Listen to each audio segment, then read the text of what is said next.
The moment Rafael DeLuca pressed the button on the remote, the entire dining room froze. The giant screen at the far end of the candlelit room flickered once, then snapped to life with grainy footage from inside the house. A camera angle no one at the table had ever known existed. Celeste Armand's smile didn't disappear right away. It tried to stay. It fought for another second, like a mask glued to skin. But then her eyes caught the timestamp in the corner of the video, and the color drained from her face so fast it looked like someone had unplugged her. Across from her, Gavin Holt's fork clinked against his plate. He stared at the screen like a man watching his own funeral. And at the head of the table, Rafael didn't raise his voice. He didn't slam his fist. He didn't threaten anyone. He simply said, calm as a judge reading a verdict, "Before we toast to my future, I want us to watch what happened in this house while I was gone." Celeste's hand shot toward the remote. "Rafael, what is this? Turn it off. This is humiliating." Rafael leaned back in his chair, eyes steady. "Sit down." Celeste looked around, desperate for backup. "Nora, tell him this is insane." Nora DeLuca's hands trembled as they always did, resting on a folded napkin. Her body shook, but her voice came out sharp and clear. "Play it." Mara Quinn, seated quietly near Nora, didn't look at Celeste. She kept her gaze on the table, but the tension in her shoulders said everything. Like she had been holding her breath for days, waiting for this moment to finally arrive. If you're watching right now and you love stories where the truth hits like a storm and the wicked get exposed in front of everyone, welcome to Story Lens TV. Settle in, because what you're about to hear isn't just betrayal. It's a trap closing, slowly, cleanly, and perfectly. And real quick, if you want more twist-heavy stories like this, tap the like button and subscribe so you don't miss the next one. On the screen, the footage rewound. The timestamp jumped backward. Celeste's voice broke, sharp and shrill. "Rafael, don't do this." Rafael's jaw tightened. "I already did." The screen showed a hallway, a quiet house, a door opening. Then Celeste appeared on camera, alone, moving like she owned the air. And before the first clip could even fully play, Gavin pushed his chair back with a scrape. He stood fast, too fast, and tried to step away from the table. Two men in black suits, silent, already positioned near the doors, shifted into his path at the same time. Gavin lifted his hands, forcing a laugh that sounded like it came from a throat full of sand. Bathroom. I just need." Rafael didn't look at him. "Sit down, Gavin." Gavin swallowed. His eyes darted to Celeste. She stared back at him like she wanted to claw his face. He sank into his chair. Rafael finally glanced at Celeste, and something in his expression made her shrink even though she was still sitting perfectly straight. "You had 4 days to tell the truth," he said softly. 4 days to stop." Celeste's lips trembled. "I don't know what you think you saw." Rafael lifted the remote slightly, not threatening, just final. "You'll know." The screen brightened again, and as the first clip began, the sound of a woman's cold laughter filled the room. For days earlier, Harbor Crest had been wrapped in that false kind of peace wealthy towns wore like perfume. The DeLuca estate sat above the coastal road, gated, guarded, and too quiet for a place with so many people inside it. It looked like safety from the outside. Trimmed hedges, white stone, warm lights in every window. Inside, it was something else. Rafael moved through the house like a man who had never been allowed to relax. His reputation followed him down every hallway. Men in suits lowered their eyes, staff stepped aside, and even the air seemed to tense when he entered a room. People in Harbor Crest called him a businessman in public. They used softer words because softer words felt safer. But everyone understood what the DeLuca name meant. Still, when Rafael stepped into his mother's suite, none of that mattered. Nora DeLuca sat by the window in a soft chair, her hands trembling in her lap. Her eyes tracked him the moment he entered. She smiled, but it didn't reach her mouth. Rafael crouched in front of her. "How are you feeling today?" Nora let out a breath that was almost a laugh. "How do you think I'm feeling?" He tried to smile back. "The doctor said the new medication should help." Her gaze flicked to the small tray beside her chair, an organizer with neatly labeled pills. The compartments for morning and afternoon were empty. Nora's voice dropped. "The doctor didn't say anything about my pills disappearing." Rafael's smile faded. "What?" Nora nodded toward the tray again. "Third time this week. Mara swears she set them out. Then she leaves the room for 10 minutes, and they're gone." Rafael's eyes narrowed. Maybe you took them and forgot. Nora's stare cut straight through him. My hands shake. Not my mind. That sentence landed like a slap. Rafael swallowed. You think? Celeste. Nora's expression turned weary, like she hated even having to say it. I'm not saying what I think. I'm saying what I know. Rafael stood slowly. Where's Mara? As if summoned by her name, Mara Quinn appeared at the door. She was younger than most of the staff, plain in her uniform, hair pulled back, face too tired for her age. But her eyes were awake. Always awake. Like sleep was a luxury she couldn't afford. She stepped in carefully. Mr. DeLuca. Rafael softened his voice. Mara, did you set my mother's medicine out this morning? Mara nodded quickly. Yes, sir. Same as always. I counted twice. Her voice faltered. When I came back, it was gone. Nora lifted her shaking hand, palm up. Tell him what you saw yesterday. Mara hesitated. Her eyes darted toward the hallway, like she expected someone to be listening. I don't want to cause trouble. Rafael's tone turned firm without becoming loud. In my house, the truth doesn't cause trouble. Lies do. Mara's throat bobbed. Yesterday, I was cleaning the sitting room outside Mrs. DeLuca's suite. Miss Armand came in. She thought I'd gone. She opened the medicine cabinet. She took something. When she heard me, she shut it fast and smiled like nothing happened. Rafael's hands tightened at his sides. Why didn't you tell me? Mara looked down. Because she scares me.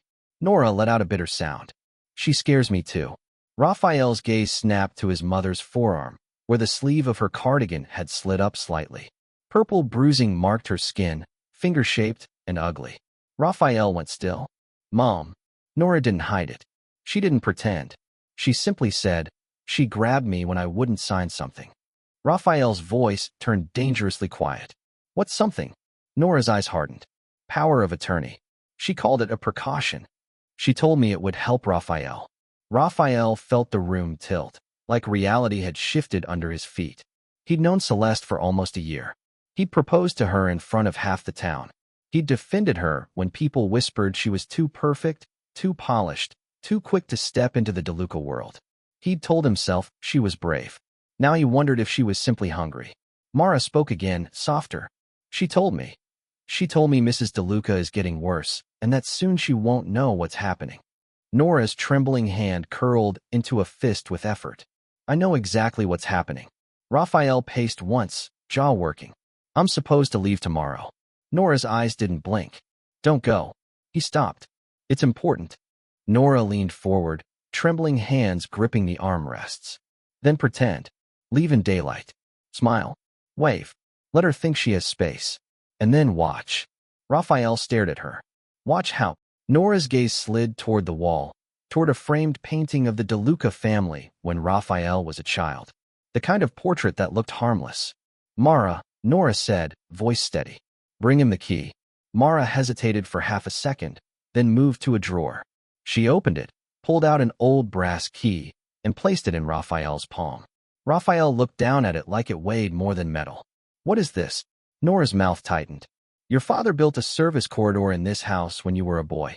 He didn't trust anyone, not even the walls. Rafael felt something cold crawl up his spine. There's a hidden corridor? Nora nodded. And a small room. With cameras. Old ones. I had them updated last year. Rafael's eyes snapped up. You've been watching? Nora's expression didn't soften. I've been surviving. Mara's hands twisted together. Mrs. DeLuca didn't want to worry you, sir. But she said, if you're going to marry someone, you should see how she treats the helpless when no one is looking. Rafael's heartbeat thudded in his ears. He'd faced men with guns, men with knives, men with empty eyes who didn't care who they hurt. But the thought of his mother being hurt in her own home, by someone he'd invited, made something inside him shake with a rage he couldn't show. He closed his fist around the key. Okay, he said, voice flat. We watch. And if you're still with this story right now, drop a quick comment. Just one word. Watching. Because what Rafael was about to see would change everything. Also, if you haven't liked the video yet, it really helps Story Lens TV reach more people who love twist stories like this. The next morning, Rafael played his role. He kissed Nora's forehead. I'll be back soon. Nora's voice was low. No, you won't. Not if you see what I think you'll see. Rafael's jaw tightened. I'll handle it. He walked into the foyer where Celeste waited, dressed for the airport, flawless as always. She wore pearls like armor and a smile like a weapon. "My love," she said, stepping into his arms. "Sicily feels so far." Rafael held her. He breathed her perfume. He forced his body to act normal while his mind screamed. "It's business," he said. "A few days." Celeste's fingers slid up his chest, over his tie. "I'll miss you." He looked into her eyes and searched for something real. "Take care of my mother." Celeste's smile widened. "Of course. She's family." Rafael kissed her cheek. "Good." At the doorway, she called after him, voice light. "How long exactly will you be gone? 3 days? 4? Rafael paused with his hand on the door. He turned slowly, smiling back as if amused. "As long as it takes." Celeste tilted her head. "And you'll be reachable?" Rafael nodded. "In and out. You know how it is." She laughed softly. "Yes, I do." Rafael walked out, climbed into his car, and waved as the gates opened. The driver pulled onto the road. Celeste watched from the steps until the car disappeared around the curve. The moment the gates shut again, Rafael's driver took the next turn, looped around through the service entrance, and stopped behind the main house, hidden from the front. Rafael stepped out and walked quickly to the cellar door. He didn't look like a mafia boss in that moment. He looked like a son moving toward a truth he was terrified to see. Inside the cellar, he found the painting Nora had indicated. It hung slightly off-center. Rafael lifted it, revealing a keypad hidden in the stone. He entered the code Nora had written down for him. The stone panel clicked. A narrow door swung inward. Cold air rushed out like the breath of a secret. Rafael stepped into darkness, the door closing behind him with a soft, final sound. The corridor was tight, old, and silent. He followed it until he reached a small room with monitors. 8 screens, each aimed at a different part of the house. Nora's handwriting labeled them. Kitchen, hall, Nora's room, garden, study. Rafael sat down in the chair. He stared at the monitors. And he waited. Upstairs, Celeste's footsteps echoed through the hallway. On the screen labeled hall, she moved with relaxed confidence. She didn't look like a woman whose fiancé had just left town. She looked like a woman whose obstacle had finally stepped away. Celeste entered Nora's suite. At first, it was perfect. Celeste's voice was sweet. "Good morning, Nora. How did you sleep?" Nora's voice came back, faint but clear. Like a woman with a body that won't listen. Celeste laughed lightly. "Oh, you're dramatic. That's why Rafael loves you." Rafael's jaw clenched. Then, on the monitor, Mara entered with a tray. "Mrs. DeLuca," Mara said gently. "Your morning medicine." Celeste turned, smile still in place. "Thank you, Mara. You can leave it." Mara hesitated. "I usually make sure she takes it." Celeste's tone snapped, sharp under the sweetness. "I said leave it." Mara's eyes flicked to Nora. Nora gave a tiny nod, as if telling her to go. Mara left. The door closed. Celeste's smile vanished so fast it was like it had never existed. Her voice dropped into something colder. "You know, I've been patient," she said. "I've smiled. I've played the dutiful fiancé. But you make it difficult." Nora didn't flinch. "Then stop pretending." Celeste leaned in, her face inches from Nora's. "Rafael needs me. You're a burden." Nora's trembling hand lifted slightly, the movement slow, hard. "I'm his mother." Celeste's eyes narrowed. "You're a problem." Nora's voice stayed calm. "I heard you talking last night." Celeste froze for a fraction of a second, then laughed. "You hear a lot of things. The mind goes when the body goes." Nora's stare was like glass. "My mind is here." Celeste's lips pressed together. She glanced toward the medicine tray. "Do you know what's funny?" Celeste said softly. "People like Rafael, they think loyalty is love. They confuse it. They cling to it. But loyalty is just a chain." Nora's voice was barely above a whisper. "And what is love to you?" Celeste smiled, but it was empty. "A contract." Rafael's fingers curled into fists. Celeste lifted the pill organizer, turned it in her hand. "You take too many of these." Nora's voice sharpened. "Put that down." Celeste shook it slightly, the pills rattling. "Or what? You'll chase me." Nora's chest rose. "You will not." Celeste dumped the pills into her palm and let them fall, one by one, into the waste bin beside the chair. Nora's eyes widened. "Celeste." Celeste leaned close, whispering like she was sharing a secret. "If you get worse, it becomes easier." Nora's breath hitched. Rafael's vision blurred for a second with rage. Then Celeste straightened, smoothed her dress, and turned toward the door. Before she left, she looked back at Nora. When Rafael comes home, you'll tell him you had a bad day, that you misplaced your medicine, that Mara is careless. Nora's voice shook, but not from her illness. He'll never believe you. Celeste's smile returned, sweet, practiced. He already believes me. She opened the door. The camera caught the change like a switch flipping. Celeste's eyes softened. Her voice brightened as Mara approached in the hallway. "Oh, Mara," Celeste said warmly. "Nora's feeling a bit tired today. Let her rest." Mara blinked, looking into the room. "But her medication." Celeste placed a hand on Mara's shoulder, squeezing too hard. "I'll handle it." Mara's face tightened. She nodded and walked away. Rafael exhaled, long and shaky, staring at the waste bin on the screen. He didn't move. He forced himself to keep watching. Because Nora had been right. The truth was worse when it was quiet. That afternoon, Celeste went downstairs, humming. She moved through the kitchen like a queen. She poured coffee. She opened drawers. She pulled papers from Rafael's desk. On the monitor labeled study, she slipped a folder into her handbag. Then she paused, listening. When she was sure she was alone, she took out her phone and made a call. Rafael leaned forward instinctively, turning up the audio. Celeste's voice came through low. "He left." "Yes. I'm inside." A man's voice answered, older, rough. "Be careful. DeLuca doesn't lose." Celeste scoffed. "He doesn't even see me. He sees what I show him." The voice said, "The controller?" Celeste glanced toward the hallway. "He's useful, but he's nervous." "You need him nervous," the man said. "Nervous people confess. Confessions ruin plans." Celeste smiled, cold. "Don't worry. I know how to hold a leash." Raphael's stomach turned. The man's voice lowered. "And the mother?" Celeste's tone became casual, like she was discussing weather. "She'll be declared incompetent. I'll have the papers ready." "Good," the man said. "After the wedding?" Celeste's eyes glittered. "After the wedding, I become the wife. And wives don't get questioned. They inherit." "And DeLuca?" Celeste's laugh was soft. "Accidents happen." Raphael's blood went cold. The call ended. Raphael sat back, staring at the dark screens, heart pounding like a warning drum. It wasn't just cruelty. It wasn't even just betrayal. It was a plan. And he was standing in the center of it, blindfolded, while the person he'd promised to marry sharpened the knife. If you're feeling that chill right now, go ahead and hit like, because the next part is where the house stops being a home and starts being a trap. And I want you to comment one thing. What would you do if you heard someone plan an accident for you? That evening, on the monitor labeled garden, Celeste met Gavin Holt under the greenhouse lights. Gavin was the kind of man who looked safe in a suit. Polite face, smooth hair, friendly laugh. He managed Raphael's finances with clean hands and careful language.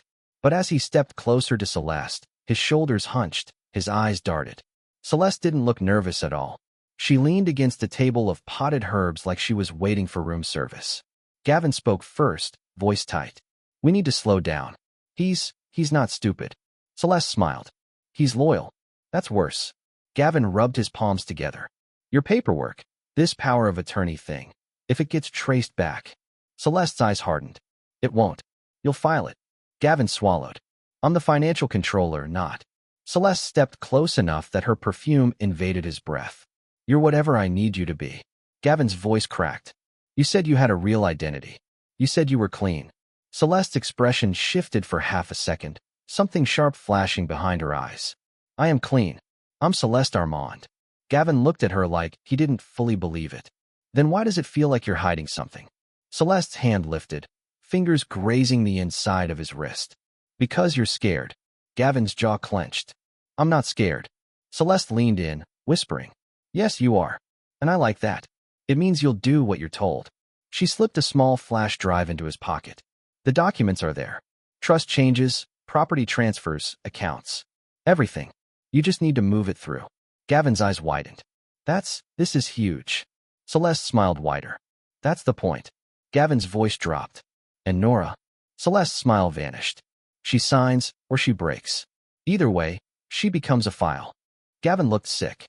This is a family." Celeste's gaze turned cruel. "Families are for people who can afford them."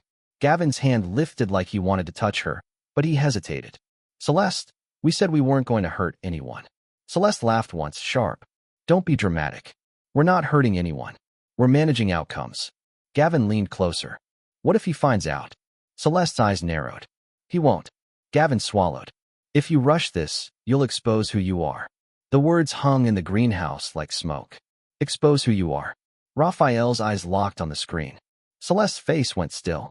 For a moment, Rafael thought she might hit Gavin right there. Her smile returned slowly, but it didn't reach her eyes. Who I am, she repeated softly, like tasting it. I'm the woman who's about to marry him. Gavin's voice trembled. That's not what I meant. Celeste grabbed his tie, yanking him closer. Yes, it is. Then she kissed him, hard, hungry, like she owned his fear. Gavin kissed back like a man drowning, clinging to anything. Rafael stared at the screen until his eyes burned. In the darkness of the secret room, he didn't scream. He didn't punch walls. He simply whispered to himself, okay. It wasn't a word of surrender. It was a word of decision. Upstairs, Mara moved quietly through Nora's suite, cleaning, organizing, doing the work that kept the house alive. Her hands were careful. Her face was composed. But her eyes kept flicking to the door, like she expected it to open and unleash something cruel. Nora watched her. You're trembling, dear. Mara shook her head quickly. No, ma'am. Nora's voice softened. You don't have to lie to me. I can't control my hands. But I can read a room. Mara swallowed. She hates you. Nora's mouth twisted. Yes. Mara's voice dropped. And she hates me more for caring. Nora reached out, trembling fingers brushing Mara's wrist. Why do you stay? Mara's eyes glistened. Because my little brother needs treatment. His insurance was cut. The hospital said if I don't pay by the end of the month, they'll stop the therapy. Nora's gaze sharpened. What is his name? Eli. Mara whispered, like saying it too loud might make it worse. Nora nodded slowly. Then you stay because you love him. Mara blinked hard. Yes. Nora's voice became quiet steel. Then we fight because we love. Mara's throat tightened. How do we fight her? Nora's eyes shifted toward the hallway, toward the walls Rafael walked past every day without knowing what they held. We show my son what he needs to see. Mara's hands clenched. He won't believe me. Nora's gaze didn't waver. Then we make it impossible for him not to. On the second day, while Rafael remained hidden, Celeste stopped pretending entirely. It began small, like poison always did. Mara brought Nora her lunch tray. Nora's hands trembled too much to hold the spoon. Mara lifted it gently. Just a little, ma'am. You need strength. Nora took 2 bites, then closed her eyes, exhausted. Celeste walked in without knocking. Oh, Celeste said brightly, clapping her hands once. How sweet. The maid feeding the queen. Mara stiffened. I'm her caregiver, ma'am. Celeste smiled. Same thing. Nora's voice was thin. Leave her alone. Celeste's eyes flicked to Nora's tray. That looks like too much salt. Isn't salt bad for you? Nora snapped. It's soup. Celeste walked closer, heels clicking. You know what's bad for you, Nora? Stress. Stress makes symptoms worse. Nora's eyes narrowed. Then stop stressing me. Celeste laughed softly, then leaned in until she was too close. You don't get to talk to me like that anymore. Mara stepped forward. Please don't. Celeste's gaze snapped to Mara. Don't what? Don't stand near me. Don't breathe near me. Don't look at me like you matter. Mara's cheeks flushed. I'm just trying to help her. Celeste's smile turned sharp. You're trying to steal sympathy. Nora's trembling hand lifted. Celeste. Celeste grabbed Nora's wrist, not gently, twisting it just enough to make Nora gasp. On the monitor, Rafael rose half out of his chair in the secret room. Pure instinct, like he might teleport through walls to stop it. Nora's face tightened with pain. Let go. Celeste leaned in, voice low. I will let go when you understand something. This house is mine now. Rafael will marry me, and when he does, you will become a footnote. Nora's eyes burned. He will never. Celeste squeezed harder. He already did. He chose me. Mara lunged forward, grabbing Celeste's arm. Don't hurt her. Celeste's head snapped toward Mara, eyes flashing. You touched me. Mara's voice shook, but she didn't let go. Let her go. Celeste yanked her arm free and slapped Mara so hard Mara's head turned to the side. Mara stumbled, hand flying to her cheek. Her eyes filled, but she didn't cry. She stood there, breathing hard. Celeste's voice was venom. Don't ever put your hands on me again. Nora's voice trembled with fury. You hit her. Celeste turned back to Nora, smile returning like a knife sliding into place. She's staff. She's replaceable. Nora's eyes glistened. And what are you? Celeste froze for a half second, then leaned down close, whispering, I'm the woman who will bury you and smile at your funeral. The room went silent. Mara's breathing turned ragged. And in the darkness below, Rafael's voice was barely audible. Oh, Celeste. He stared at the monitors, and for the first time, his rage mixed with something else. Fear. Because he realized something sickening, Celeste didn't just hate Nora. Celeste enjoyed Nora. She enjoyed the power. That afternoon, Mara found the missing medication. She didn't find it in a cabinet or a drawer. She found it inside a metal tea tin Celeste kept in her own room, tucked behind perfume bottles. Mara's hands shook as she opened it. Pills. Several days' worth. Mara stared at them, stomach turning. Then she heard footsteps. Mara shoved the tin back, closed it, and left the room quickly, heart pounding. In Nora's suite, Mara knelt beside her.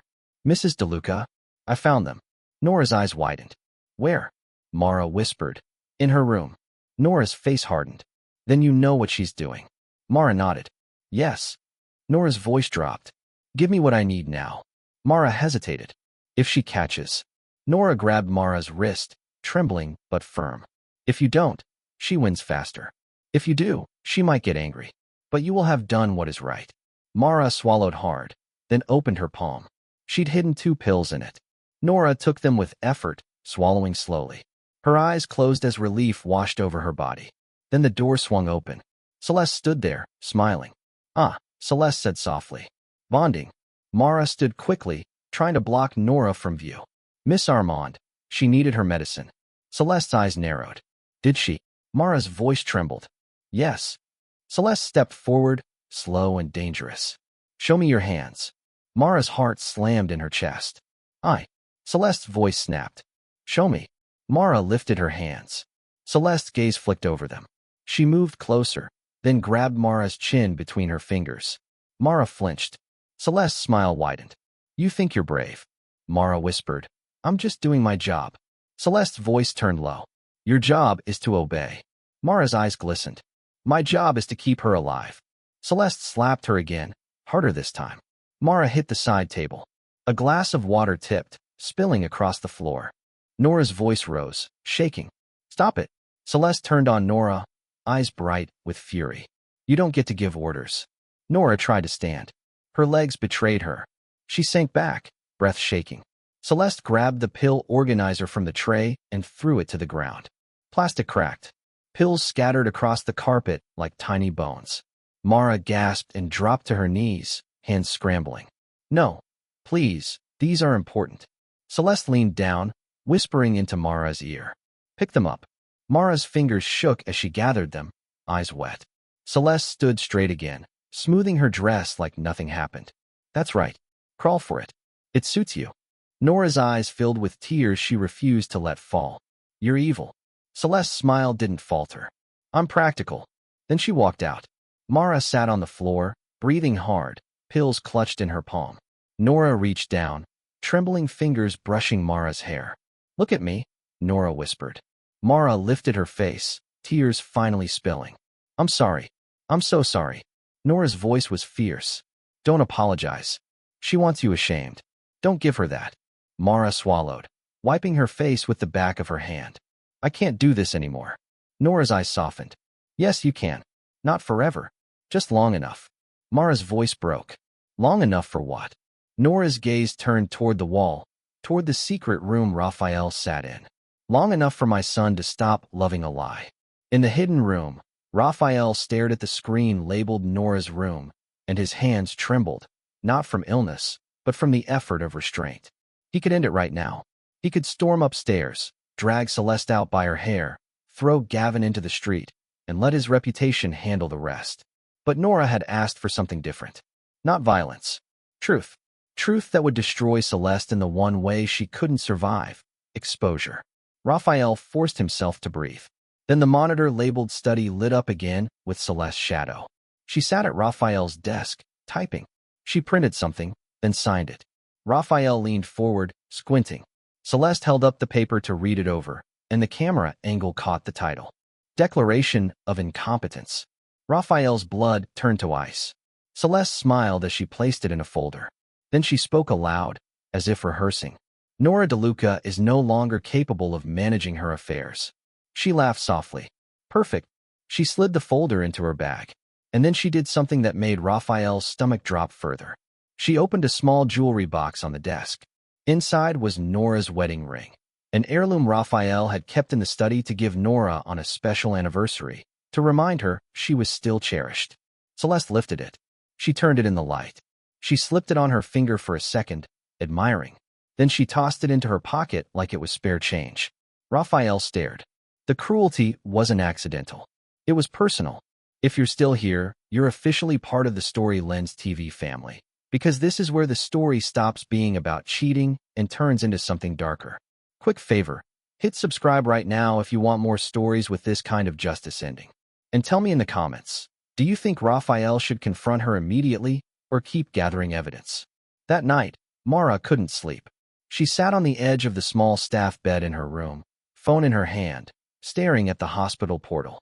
A red notice blinked on the screen. Past due. Final warning. Mara pressed her hand to her mouth, breathing through the panic. She called the hospital. A woman answered, tired. Billing department. Mara's voice shook. Hi, my name is Mara Quinn. It's about my brother, Eli. Please don't stop his therapy. He needs it. The woman sighed. Miss Quinn, we've talked about this. Mara swallowed hard. I know. I'm trying. I'm working. I'll pay. I just need time. The balance is. I know the balance. Mara whispered, eyes burning. Please, just give me until the end of the month. Please. The woman paused. We can't promise anything. Mara's breath hitched. He'll get worse. I'm sorry. The woman said softly, and it sounded real, which made it hurt more. That's the policy. The call ended. Mara stared at her phone like it might explode. She was trapped.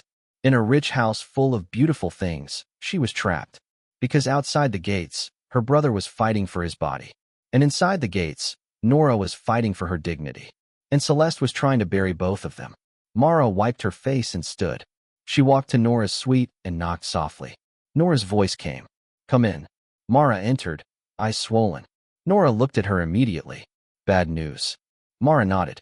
They might stop his treatment. Nora's trembling hand reached out. Sit. Mara sat beside her, shoulders shaking. Nora's eyes stared into the darkness, thoughtful. Then you need help. Mara let out a humorless laugh. From who? Nora's gaze lifted. From my son. But not the son who thinks the world is safe. The son who knows what predators do. Mara's heart pounded. He's gone. Nora's mouth tightened. No, she whispered. He's here. Watching. Mara froze. What? Nora's trembling hand lifted toward the wall. The secret room. He's there. Mara's eyes widened. He's been watching this. Nora nodded. Everything. Mara's voice shook with emotion. Then why? Why hasn't he stopped her? Nora's eyes filled. Because sometimes, the truth needs to be undeniable. Because if he confronts her too early, she will cry, she will perform, she will twist, and he will doubt himself. Mara pressed her hands together, overwhelmed. So what do we do? Nora's gaze sharpened. We give him one more piece. Something she cannot explain away. Mara swallowed. What piece? Nora nodded slowly. Her identity. The thing she's hiding. The thing Gavin hinted at. Mara's stomach flipped. How do we find that? Nora's eyes narrowed.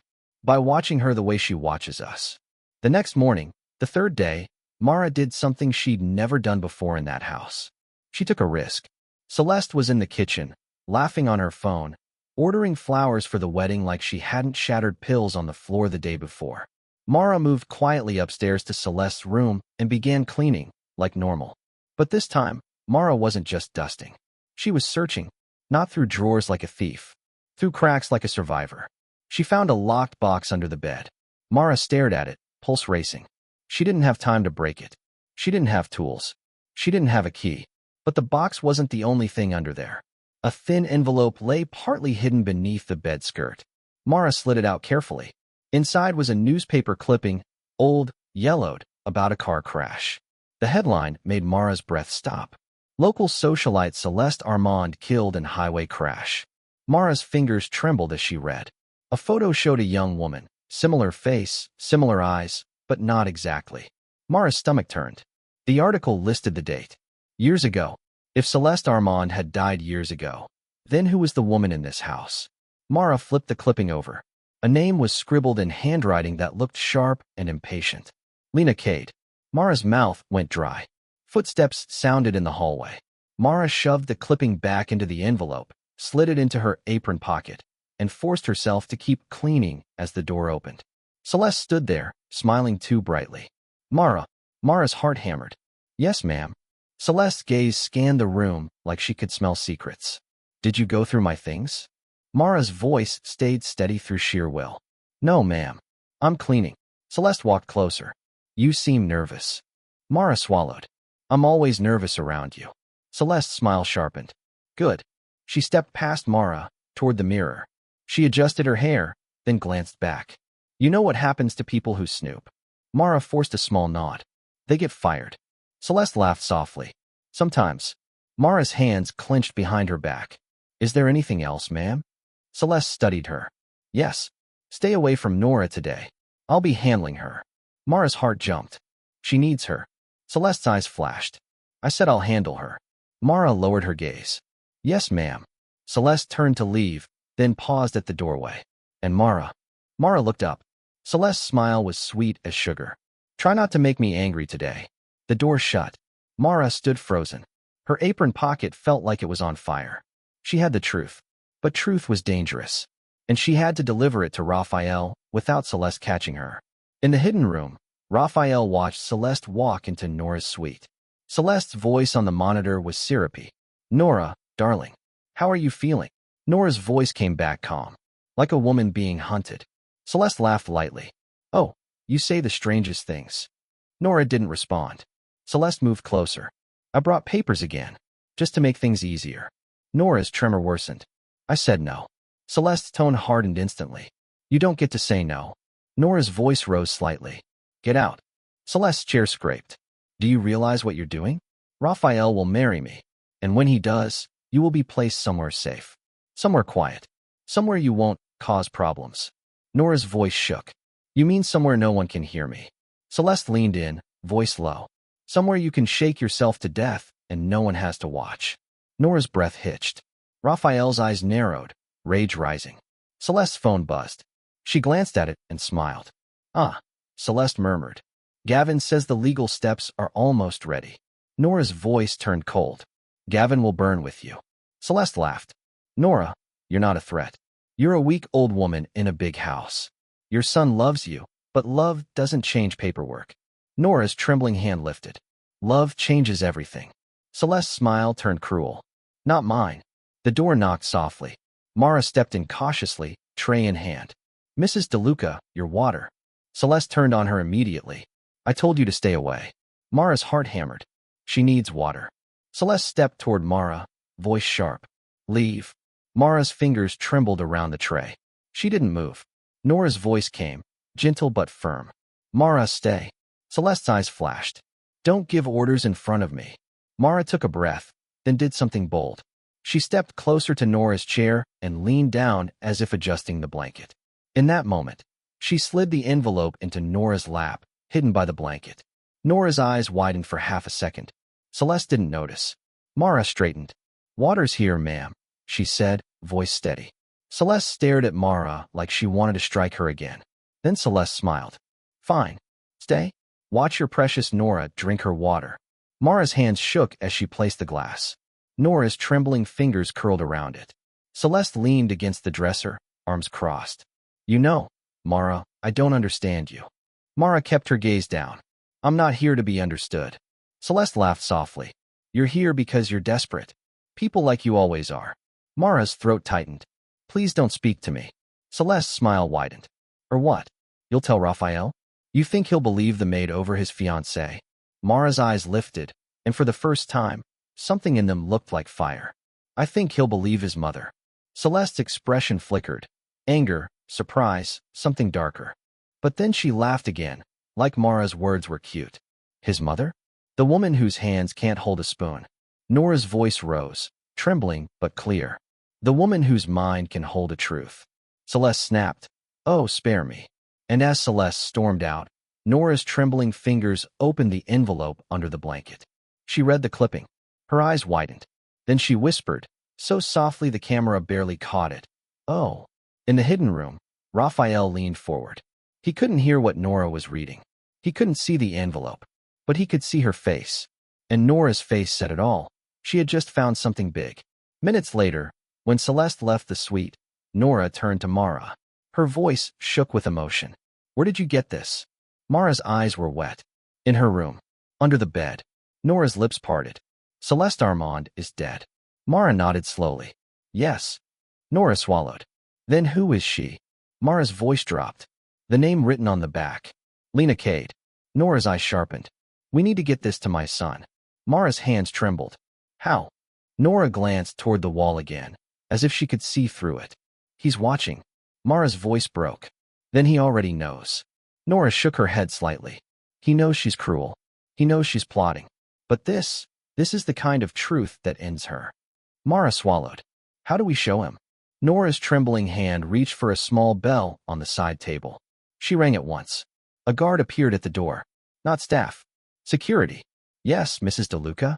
Nora's voice was calm, practiced. Tell my son I need him in my suite. The guard hesitated, then nodded. Yes, ma'am. He left. Mara's heart pounded. He's going to come out? Nora's eyes stayed steady. He must. Minutes later, a soft click sounded inside the wall. A section of paneling near the bookshelf shifted. Mara's breath caught. Rafael stepped out of a hidden door, eyes sharp, face tense, like a man surfacing from underwater. Mara stared at him, shocked. You were there? Rafael's voice was rough. I was. Nora lifted the envelope with trembling hands. Mara found this in Celeste's room. Rafael took it carefully, like it might cut him. He read the headline. His face went still. Then he flipped it over, saw the name scribbled on the back. Lena Cade. Rafael's eyes narrowed. Lena Cade. Mara's voice shook. I don't know who that is. But the article says Celeste Armand died years ago. Rafael swallowed hard, like he was forcing down something poisonous. So the woman in my house is wearing a dead girl's name. Nora's voice was soft but fierce. Now you understand. Rafael's jaw tightened. I need proof. Real proof. Mara wiped her tears quickly. What do you mean? This is proof. Rafael shook his head. It's a clue. A strong one. But if I'm going to destroy her without blood, I need the kind of evidence that holds up in daylight. Nora's trembling hand gripped his wrist. Be careful, Rafael. She will sense something. Rafael nodded slowly. I'll act normal. One more day. Mara's eyes widened. One more day? After what she's done. Rafael's voice softened toward Mara for the first time. I'm sorry you were hurt. I'm sorry you've been carrying this alone. Mara looked down, voice barely audible. I didn't want to lose my job. My brother. Rafael's eyes narrowed. Eli. Mara blinked, surprised he knew. Rafael nodded once. I heard. I'm going to take care of it. Mara's breath hitched. You don't have to. Rafael's voice turned firm. Yes, I do. Nora's eyes glistened. My son. Rafael looked at his mother, voice low. I should have seen sooner. Nora shook her head. Love blinds even powerful men. Rafael leaned closer, forehead touching Nora's for a brief second, like a prayer. Tomorrow night, he whispered, she eats at my table. On the fourth day, Rafael returned. He didn't return with anger on his face. He didn't return with storms in his eyes. He returned with a smile. The kind of smile that made Celeste rush down the stairs, arms open, pretending relief like she'd missed him. My love, she cried. You're home early. Rafael caught her, held her, and felt her heartbeat. Fast. Excited. Not because he was safe. Because she thought she was winning. I missed you. Celeste whispered into his shoulder. Rafael's voice was warm. I missed you too. Celeste pulled back to look at him. Was Sicily productive? Rafael nodded. Very. Celeste's eyes glittered. I'm so glad. Because I've been handling things here. Rafael kissed her cheek. I'm sure you have. Celeste's smile widened. Nora's been difficult. Rafael's expression stayed smooth. My mother has always been strong. Celeste's tone turned playful. Strong and stubborn. She doesn't like me. Rafael shrugged lightly. She's adjusting. Celeste's fingers slid over his arm. Well, I'm adjusting too. Rafael looked at her. Tonight, he said calmly, I want a family dinner. Celeste blinked. A dinner? Yes, Rafael said. You, me, my mother, Mara, and Gavin. Celeste's smile faltered for half a second. Gavin? Rafael nodded. He's part of our future. I want us to feel united. Celeste forced a laugh. Of course. That sounds wonderful. Rafael stepped closer, voice low. We're something beautiful. Celeste's eyes softened. Always. As she walked away, Rafael's smile faded. He went to Nora's suite. Nora looked up when he entered. You're doing it. Rafael nodded. Tonight. Mara stood near the window, hands clasped tight. Her cheek still held a faint mark from where Celeste had struck her. Rafael looked at her, voice soft. Are you okay? Mara swallowed. I will be. Rafael nodded once. You won't ever be alone in this house again. Mara's eyes filled. Thank you. Rafael's voice hardened slightly, not at Mara, but at the situation. When she starts lying tonight, don't argue. Don't defend. Just let her talk. Mara nodded, nervous. Okay. Nora's trembling hand lifted. And if I can't, if my hands. Rafael crouched beside her, gripping her hand gently. Your voice is enough. Nora's eyes glistened. Then let's finish it. That evening, the dining room glowed with soft light and expensive silence. The table was set for 5. Candles, linen, crystal glasses. Celeste entered wearing a dark dress that hugged her like confidence. She smiled at Rafael like she'd already won. Gavin arrived next, pale, stiff, forcing cheer. Rafael, good to see you. Rafael shook his hand. Sit. Gavin's smile twitched. Sure. Nora entered slowly with Mara at her side. Celeste's smile sharpened when she saw them together. Nora, she said brightly. You look stable. Nora's voice was calm. I'm here. Celeste's gaze flicked to Mara. And the maid. Mara didn't look at her. Good evening. Rafael pulled out Nora's chair himself. He helped her sit. Celeste watched that, and something ugly flashed in her eyes. They began eating. Small talk filled the air like thin fog. Celeste talked about wedding flowers, about guest lists, about how excited she was to become part of the DeLuca family. Gavin nodded too quickly at everything. Yes. Exciting. Wonderful. Rafael listened, calm, like he was letting them dig their own graves. Halfway through the meal, he set down his glass. He stood. Celeste's eyes brightened, expecting a toast. Rafael lifted his glass slightly. I want to thank everyone for being here, he said. Celeste smiled wider. Rafael's gaze moved slowly across the table. In this family, we value loyalty. Nora's trembling hand tightened on her napkin. Mara held her breath. Gavin swallowed. Celeste laughed softly. Of course we do. Rafael nodded. And we value truth. Celeste's smile faltered. Truth. Rafael's voice stayed even. Yes. He reached into his pocket and pulled out the remote. Celeste's eyes locked on it like it was a gun. What is that? She asked, voice tight. Rafael looked at her, calm as winter. A window. Celeste forced a laugh. Rafael, don't be strange. Sit down. Rafael didn't sit. He pressed the button. The screen lit up. Celeste's face went white. On the screen, her own image appeared, walking into Nora's room, alone, voice changing the moment the door shut. Celeste's voice on the video. You're a burden. The dining room went dead silent. Celeste's mouth opened. That, Rafael, that's edited. Rafael didn't respond. He pressed play.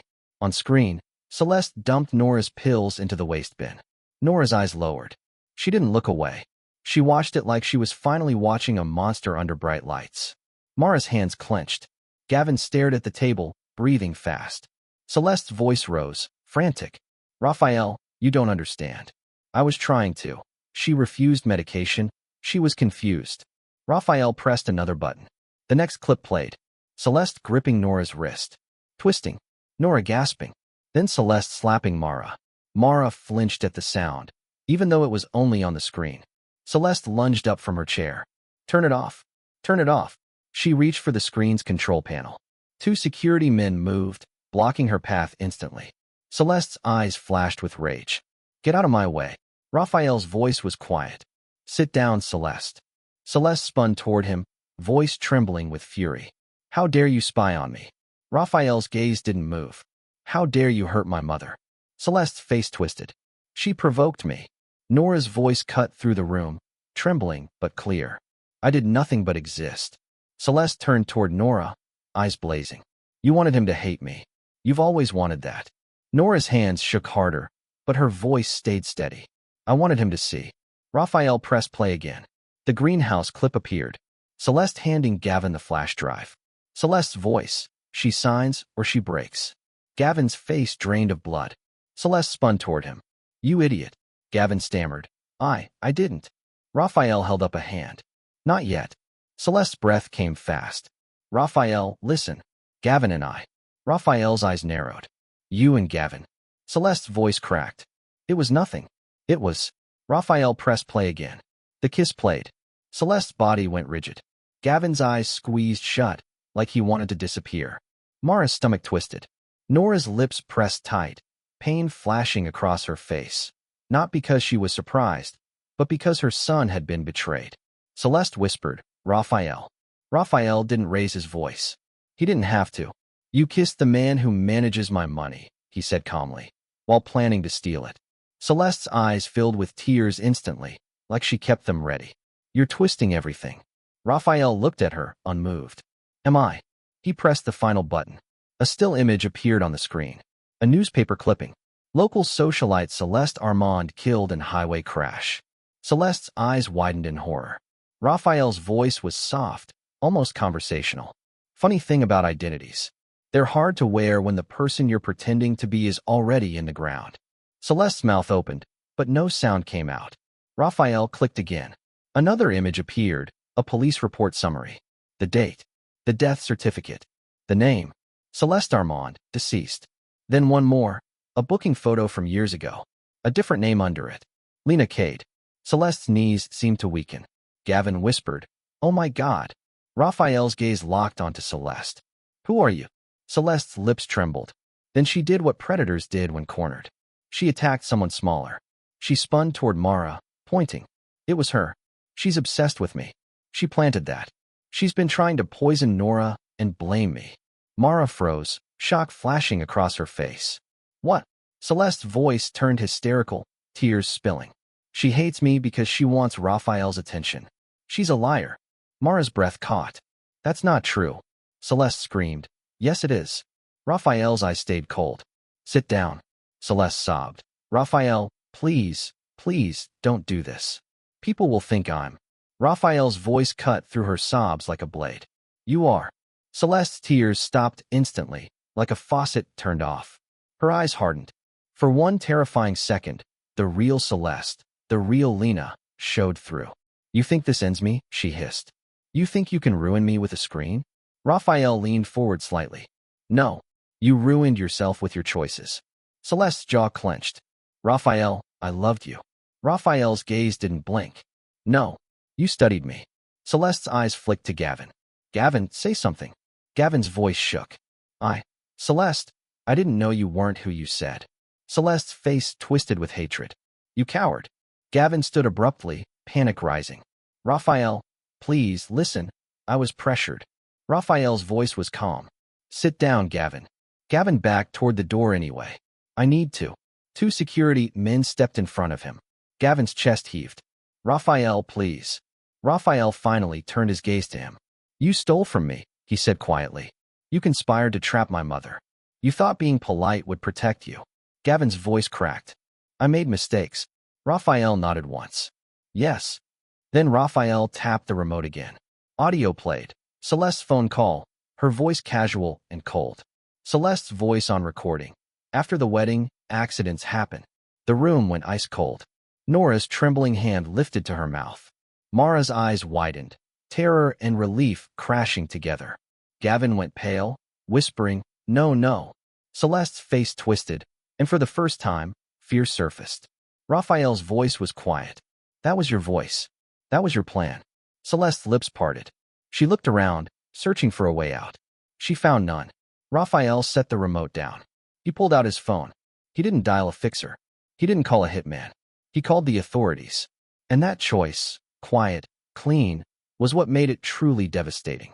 Celeste's voice rose, shrill. You can't do that. Rafael, you can't.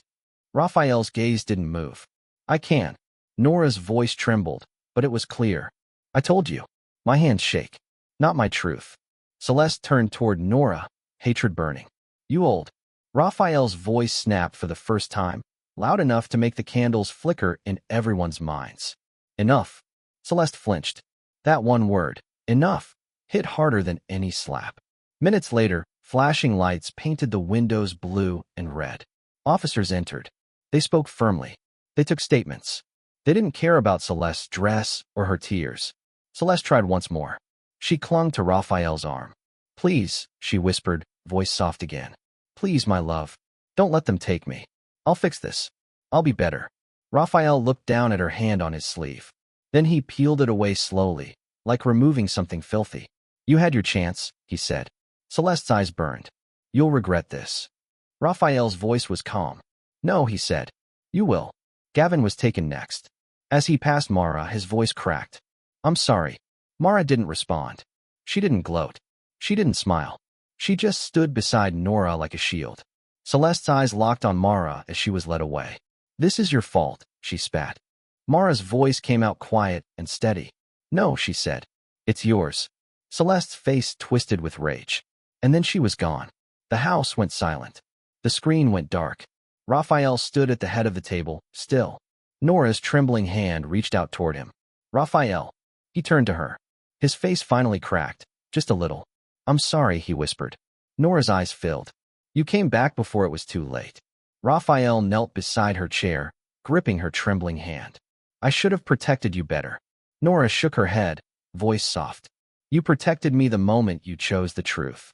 Mara stood quietly, heart pounding, unsure what to do now that the storm had passed. Raphael looked up at her. Mara, he said, voice gentle. I heard your call. Mara's eyes widened. You? Raphael nodded. Eli. Mara's throat tightened. He needs. Raphael stood slowly.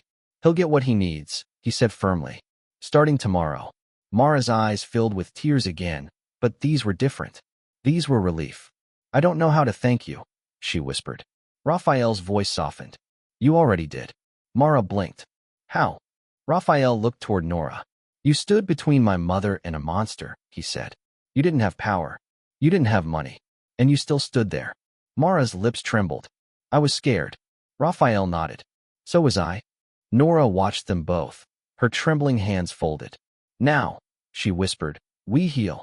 The next day, the cameras in the secret room came down. Raphael stood in the corridor, staring at the monitors that had shown him the worst truth of his life. He reached out, unplugged the first screen. Then another, and another. Mara stood behind him, quiet.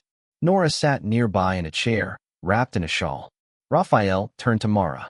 You don't have to wear the uniform anymore. Mara stiffened. What? Raphael's voice was calm. You're not staff, he said. Not in the way Celeste used the word. Mara's throat tightened. Then what am I? Raphael looked at her carefully, like he was choosing words that mattered. Your family, he said. If you want to be. Mara's breath caught. I. Nora's trembling hand lifted. Say yes, she said softly, eyes kind. We don't get many chances to choose good people. Mara's eyes spilled over. She nodded, unable to speak. Raphael's phone buzzed. He answered. Yes. A voice on the other end said something. Raphael's eyes narrowed. Good, he said. Make sure it's in writing. He hung up and looked at Mara. Eli's treatment is covered. Mara let out a broken sound, half sob, half laugh, and covered her mouth. She tried. I don't. Raphael shook his head gently. You don't owe me anything, he said. You owed my mother compassion. You gave it. Nora smiled faintly. And you owed yourself survival. Now you have it. Weeks passed. The wedding never happened. The flowers were thrown away. The invitations were shredded. The town buzzed, as towns always did, whispering, speculating, pretending they hadn't smiled in Celeste's face. But Raphael didn't chase the whispers. He focused on the people who mattered. Nora's medicine became consistent again. Her hands still trembled, her body still fought her, but her eyes looked lighter. Mara visited Eli every chance she could. She sat beside him, holding his hand, telling him stories, telling him the truth. We're going to be okay. And Raphael changed in small ways that meant more than grand speeches. He walked slower in the house. He spent mornings with Nora, drinking coffee beside her window. He listened more. He stopped pretending strength meant silence. One evening, Nora watched Raphael across the room and said quietly, You're different. Raphael looked at her. Am I? Nora nodded. You don't look like you're waiting for someone to betray you. Rafael's jaw tightened slightly. I was. Nora's voice was gentle. And now? Rafael's eyes shifted toward Mara, who was in the kitchen doorway, laughing softly at something Eli had texted her. Rafael's voice dropped. Now I'm waiting for something else. Nora's lips curved. Good. Time kept moving. Celeste, Lena, faced consequences that didn't involve whispered threats in dark rooms. They involved courtrooms, records, charges, the kind of truth that followed you everywhere, no matter how many faces you tried to wear. Gavin, too, learned what it meant when numbers stopped being abstract and started becoming handcuffs. And in the DeLuca house, the silence changed. It stopped being fear. It became peace. A year later, Harbor Crest woke to a quiet morning with a pale sun and a light breeze rolling in from the water. There were no helicopters overhead, no grand ballroom, no hundreds of guests, just a modest ceremony in the garden. A few chairs, a small table, a soft arrangement of simple flowers. Nora sat in the front row, trembling hands folded, eyes shining. Eli sat beside her, stronger now, dressed in a neat suit, watching with disbelief like he still couldn't fully accept that his life had been pulled back from the edge. Mara stood near the arch, wearing a simple dress that didn't scream wealth. It didn't need to. Her eyes searched the path as music played softly. Rafael appeared, walking toward her, not like a boss, not like a man feared by half the coast, like a man who had been broken open and rebuilt by truth. When he reached her, Mara's voice trembled. I never imagined this. Rafael's eyes softened. Neither did I. Mara swallowed. I used to think, people like you don't notice people like me. Rafael's gaze held hers. I noticed, he said quietly. I just didn't understand what I was seeing yet. Mara's eyes filled. I was so scared in that house. Rafael's voice lowered. So was I? I just wore better suits. Mara let out a small, shaky laugh. The officiant spoke simple words. Promises were made, not dramatic, not poetic, just honest. Rafael took Mara's hands gently, careful of how much she'd been through. I promise, he said, voice steady. You will never have to beg for safety again. Mara's tears slipped down. I promise, she whispered. I will never let love make me silent again. Nora's trembling hand lifted to her mouth, eyes shining. Eli blinked hard, trying not to cry. When they kissed, it wasn't a performance. It was a beginning. Later, as guests, few and close, talked quietly, Nora sat with Mara. Nora's voice was soft. You saved me.